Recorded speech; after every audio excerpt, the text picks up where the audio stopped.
Welcome to 1189, an online Bible commentary. My name is Tyler Marston, and today we're taking a look at Matthew chapter 27. Jesus' teachings and miracles, his rebukes of the Pharisees, his apocalyptic announcements, they've all led to this moment. Beaten and held captive by the chief priests, condemned to die a traitor's death by the Jewish Supreme Court. It's unfair, it's cruel, it's inhumane, and tragically, Jesus, who's completely innocent, will die. But as we unveil the story of Jesus' death, pay close attention to how each character reacts. They all reconcile this event in different ways. And even today, all people must reconcile with Jesus, the crucified Messiah. This chapter contains mentions of suicide. Now when morning came, all the chief priests and the elders of the people conferred together against Jesus to put him to death. And they bound him and led him away and delivered him to Pilate, the governor. After the Sanhedrin council's hearing, they beat and mock Jesus and officially condemn him to death. However, because of the Roman occupation, they don't actually have the authority to institute capital punishment on their people. As a result, they have to bring him to Pilate, the governor appointed over Judea, and that way Rome can execute him. But to one person in particular, this is completely unexpected. Then when Judas, who had betrayed him, saw that he had been condemned, he felt remorse and returned the 30 pieces of silver to the chief priests and elders, saying, "I have sinned by betraying innocent blood." But they said, "What is that to us? See to that yourself." And he threw the pieces of silver into the temple sanctuary and departed. He went away and hanged himself. The chief priests took the pieces of silver and said, "It is not lawful to put them in the temple treasury, since it is the price of blood." And they conferred together, and with the money bought the potter's field as a burial place for strangers. For this reason, the field has been called the field of blood to this day. Then that which was spoken through Jeremiah the prophet was fulfilled. And they took the 30 pieces of silver, the price of one whose price had been set by the sons of Israel, and they gave them for the potter's field, as the Lord directed me. Judas feels intense regret for his actions when Jesus is actually condemned to die. Judas was disgruntled with Jesus. Most likely he didn't think his promised coming kingdom was literal enough, so he betrayed him for a quick buck. But deep down he knew that there was no real charge against him. He probably figured that the council would see that and send Jesus away with a slap on the wrist. In all, he had too little faith in Jesus and too much faith in the Sanhedrin council. Judas feels so guilty that he demands that the priests take back their pieces of silver, and he hangs himself. And it draws a contrast between his actions and Peter's denials. They both abandoned and betrayed their teacher, their Messiah. But one sought forgiveness and found life. The other thought he was too far gone and didn't even live long enough to see the resurrection. The priests used the blood money to buy a potter's field. It's a field full of holes from harvesting clay. And they turn it into a cemetery for unknown persons. Now Matthew connects this event to Zechariah 11, where the prophet is given a unique symbolic job of shepherding a flock that's been doomed to slaughter. And he gives up the wages of that job, 30 pieces of silver, to the potter in the temple. Now the specific details in that story are ripe for comparison, as is the major theme of a shepherd prophet doing everything he can to save his flock, only for them to reject him and choose a course that leads directly to their own death and destruction. Now Jesus stood before the governor, and the governor questioned him, saying, "Are you the king of the Jews?" And Jesus said to him, "It is as you say." And while he was being accused by the chief priests and elders, he did not answer. Then Pilate said to him, "Do you not hear how many things they testify against you?" And he did not answer him with regard to even a single charge. So the governor was quite amazed. Jesus is brought before Pilate, the governor. Like many of the other Roman authorities over the Jews, Pilate had to keep the Jews on a short leash. They were famously much more prone to rebellion and vehemently opposed to pagan deities, so the Romans had to offer them some concessions. Concessions like being exempt from the mandated worship at the imperial temples, and also being able to hold their own courts. Nevertheless, the Romans never really let the Jews forget who was in charge. And so they put limits on that freedom like the limit to prohibit capital punishment, which is what leads Jesus here in the first place. When Pilate asks him about his claim that he's the king of the Jews, Jesus again practices what he preached. He lets his yes be yes, and he refuses to elaborate. And that's to the shock of everyone, not least Pilate. Now at the feast, the governor was accustomed to release for the people any one prisoner whom they wanted. At that time, they were holding a notorious prisoner called Barabbas. So when the people gathered together, Pilate said to them, "Whom do you want me to release for you, Barabbas or Jesus, who is called Christ?" For he knew that because of envy they had handed him over. While he was sitting on the judgment seat, his wife sent him a message saying, "Have nothing to do with that righteous man, for last night I suffered greatly in a dream because of him." But the chief priests and the elders persuaded the crowds to ask for Barabbas and to put Jesus to death. But the governor said to them, "Which of the two do you want me to release for you?" And they said, "Barabbas." Pilate said to them, "Then what shall I do with Jesus who is called Christ?" They all said, "Crucify him." Now Pilate in particular had a way to assuage Jewish rebellion by releasing one prisoner every year at Passover. Now since Jesus had thrown no violent revolutions, unlike Barabbas, Pilate tries to get the people to choose Jesus as their prisoner for release. By the way, Barabbas' name literally means son of the Father, and Matthew comments how he was a notorious prisoner. That's because he most likely held his own messianic campaign, trying to get himself or someone he knew enthroned as the king of Israel. But unlike the real son of the Father, he tried to do it through violent revolutions. Now the mob chooses Barabbas to be released and Jesus to be condemned to death. And even Pilate's wife realizes that this is a grave situation.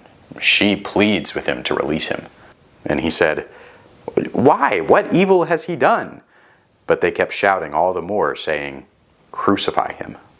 When Pilate saw that he was accomplishing nothing, but rather that a riot was starting, he took water and washed his hands in front of the crowd, saying, "I am innocent of this man's blood. See to that yourselves." And all the people said, "His blood shall be on us and on our children." And then he released Barabbas for them, but after having Jesus scourged, he handed him over to be crucified. Pilate obliges the angry mob while also insisting that Jesus has done no wrong. He symbolically washes his hands to try and absolve himself of guilt. Nevertheless, Pilate deserves no credit here. It was completely within his power to release Jesus. And in that way, he becomes a chief Pharisee, washing the outside to keep up appearances while letting justice be perverted. Pilate, like all the Pharisees, didn't want to have to deal with a riot, didn't have to want to deal with angry people. But he did have soldiers and officers to deal with that kind of stuff for him. And those soldiers are more than happy to beat anyone into submission, even the innocent Jesus himself. Then the soldiers of the governor took Jesus into the praetorium and gathered the whole Roman cohort around him. They stripped him and put a scarlet robe on him. And after twisting together a crown of thorns, they put it on his head, and a reed in his right hand, and they knelt down before him and mocked him, saying, "Hail, King of the Jews!" They spat on him, and took the reed and began to beat him on the head. After they had mocked him, they took the scarlet robe off of him, and put his own garments back on him, and led him away to crucify him. As they were coming out, they found a man of Cyrene named Simon, whom they pressed into service to bear his cross. And when they came to the place called Golgotha, which means place of the skull, they gave him wine to drink mixed with gall, and after tasting it, he was unwilling to drink. And when they had crucified him, they divided up his garments among themselves by casting lots. And sitting down, they began to keep watch over him there. And above his head, they put up a charge against him, which read, "This is Jesus, the King of the Jews." At Pilate's order, the Roman guards beat and mocked Jesus brutally, torturously. They dress him up as a king with a sick and torturous robe and crown and scepter. They humiliate him. They enforce bystanders to be abused into assisting him. They parade him through the city with his cross, mocking him as a king once again. After great victories in the Roman Empire, kings would throw these huge immaculate parades called triumphs. And here's Jesus, the Jewish king, parading to his death. They crucify him and lead him to be hung outside the city on a cross to die a slow and suffocating death. They even gamble over his clothes, some of his only possessions in life. They mock him with a placard nailed to his cross right above his head as he's dying. This is the King of the Jews. Yeah, right. At that time, 2 robbers were crucified with him, one on the right and one on the left. And those passing by were hurling abuse at him, wagging their heads and saying, "You who are going to destroy the temple and rebuild it in 3 days, save yourself. If you are the Son of God, come down from that cross." In the same way, the chief priests also, along with the scribes and elders, were mocking him and saying, "He saved others. He cannot save himself. He is the King of Israel. Let him now come down from the cross, and we will believe in him. He trusts in God. Let God rescue him now, if he delights in him. For he said, 'I am the Son of God.'" The robbers who had been crucified with him were also insulting him with the same words. 2 common criminals are crucified on either side of Jesus, calling back to James and John's desire to sit on his right and left-hand side at the moment of his enthronement in chapter 20. Indeed, they did not know what they were asking for. The Romans mock him, the chief priests and the scribes mock him, even people just entering the city mock him, as would be common for anyone passing by a Roman crucifixion. And they have the audacity to cite Psalm 22's promised deliverance to prove that he isn't the Son of God and that God isn't pleased with him. And it reminds us of the way Satan in chapter 4 quoted Psalm 91 to get Jesus to prove he was the Messiah. And Matthew claims that even those robbers on either side of him, those who are also being crucified, are mocking Jesus. He truly is completely alone. Now from the 6th hour, darkness fell upon all the land until the 9th hour. About the 9th hour, Jesus cried out with a loud voice, saying, "Eli, Eli, lama sabachthani?" That is, my God, why have you forsaken me?" And some of those who were standing there, when they heard it, began saying, "This man is calling for Elijah." Immediately one of them ran, and taking a sponge, he filled it with sour wine and put it on a reed and gave him a drink.